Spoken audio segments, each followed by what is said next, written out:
ঢাকা মহানগর দক্ষিণ মুগদা থানা স্বেচ্ছাসেবক দলের উদ্যোগে বিএনপি চেয়ারপারসন ও তিনবারের সাবেক প্রধানমন্ত্রী আপসীর নেত্রী বেগম খালেদা জিয়ার আশু রোগমুক্তি ও সুস্থতা কামনায় কোরআন খতম ও দোয়া মাহফিল অনুষ্ঠিত হয়েছে। ৩রা ডিসেম্বর বুধবার রাতে রাজধানীর মান্ডার একটি কমিউনিটি সেন্টারে এ দোয়া মাহফিলের আয়োজন করা হয়।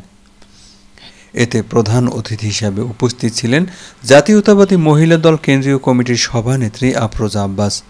বিশেষ অতিথি হিসেবে উপস্থিত ছিলেন বিএনপির জাতীয় নির্বাহী কমিটির সদস্য হাবিবুর রশিদ হাবিব, ঢাকা মহানগর দক্ষিণ বিএনপির যুগ্ম আহ্বায়ক লিটন মাহমুদ, ঢাকা মহানগর দক্ষিণ স্বেচ্ছাসেবক দলের সাধারণ সম্পাদক সাদ মোরশেদ পাপ্পা শিকদার।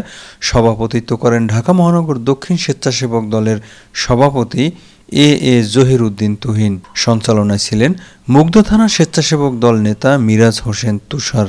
আল্লাহ তাআলার যাকে পছন্দ হবে, যে কোরআনের পাখিরা আছে, শিশু বাচ্চারা, তাদের হাতকেও যদি আল্লাহ তাআলা পছন্দ করেন, তাদের হাতের মোনাজাতে কবুল করে নেবেন ইনশাআল্লাহ। ইনশাআল্লাহ আমরা আশা করব দেশনেত্রী বেগম খালেদা জিয়া তিনি এমন একজন নেতা যার কাছে দলের কোনো মানুষ শুধু আপন নয়, তার কাছে সমস্ত 18 কোটি জনগণ তার কাছে সমান। যেমন আমি তেমন আপনি, তেমন এই বাচ্চারা, তেমন আমাদের প্রত্যেকটা নেতাকর্মী। তার কাছে কেউই নেতা নয়, কেউই কর্মী নয়, হয় আমরা সবাই নেতা আর নাইলে আমরা সবাই কর্মী।